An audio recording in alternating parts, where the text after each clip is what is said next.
Thank you, Vic. Yes, as Attorney Vic has just said, we have been, of course, following the count. At ganun na nga, as of this hour, 98+% have already been counted at ang bilang ng boto ko ay nasa 31 million plus. Kaya't maraming nagtatanong ngayon na kahit na hindi pa ako napoproklama, maraming nagtatanong, many people have been asking, what happens next? And what are we doing now?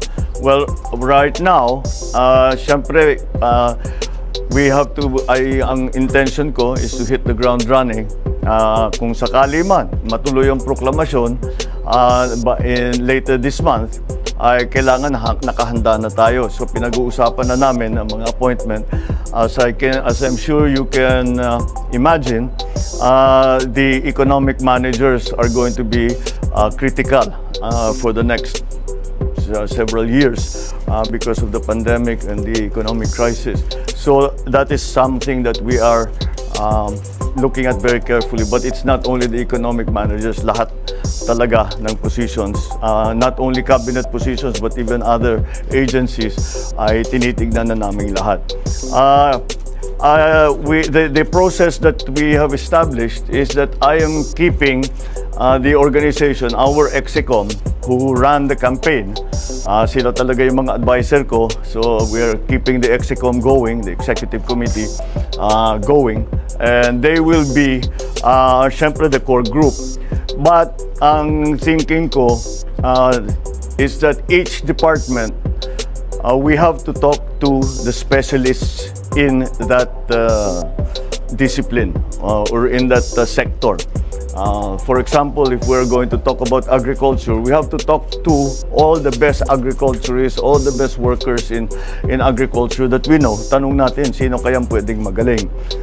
The same thing with all the other departments. So there is a core group, and all the other departments are also will also have their own advisors that will advise the I suppose the standing committee and of course myself. So that is how the process has been established. Kaya actually bago kayo dumating, we were in there doing precisely that. I'm continued to be guided by, as I've said before, a competence and a willingness to work with the next administration. So we have removed, in our discussions, we remove immediately what their political leanings have been. Kung lumaban ba sa atin, kung sumama ba sa atin, that's not going to be part of the discussion.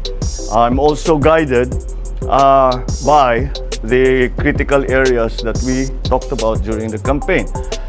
So yun ang mga inuuna natin. Of course, it's the economy, prices, it's the price of energy, lack of jobs, education, infrastructure, all of these areas that are going to be critical in the next few years.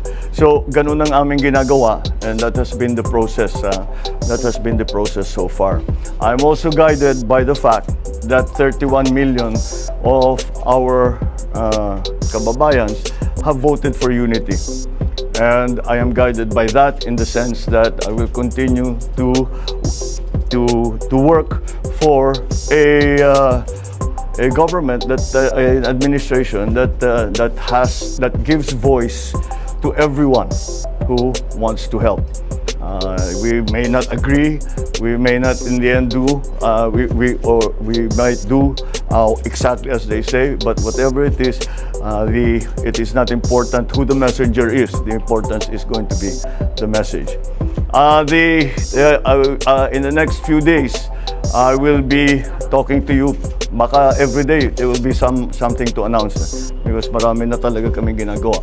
So in the next few days, we will continue to keep you informed about what's going on. And I think I am already authorized by to announce the first nominee that we will be giving to the commission on appointments when the time comes, should I be proclaimed. And that is that our incoming Vice President has agreed to take the brief of Department of Education. So si Inday Sara, sabi niya kaya niya, tinanong ko sa kanya kung kaya niya yung trabaho dahil mahirap ang trabaho ng Secretary of Education. Pero nag-agree naman siya at palagay ko kasama na diyan dahil she is a mother and she wants to make sure that her children are well trained and well educated, and that's the best motivation that we can hope for. So that is the first announcement that I can make that has come out of this process. So again, it is 31 million. I know the counting is not over. It is not yet official. But I can always say, I always guided and I always look to the fact that 31 million of our countrymen voted for unity. 31 million of our countrymen have agreed to unify and help us unify the country. And those are the basic principles that we continue to follow. So I won't be taking any questions as I have very little more to announce. So thank you very much. Good evening.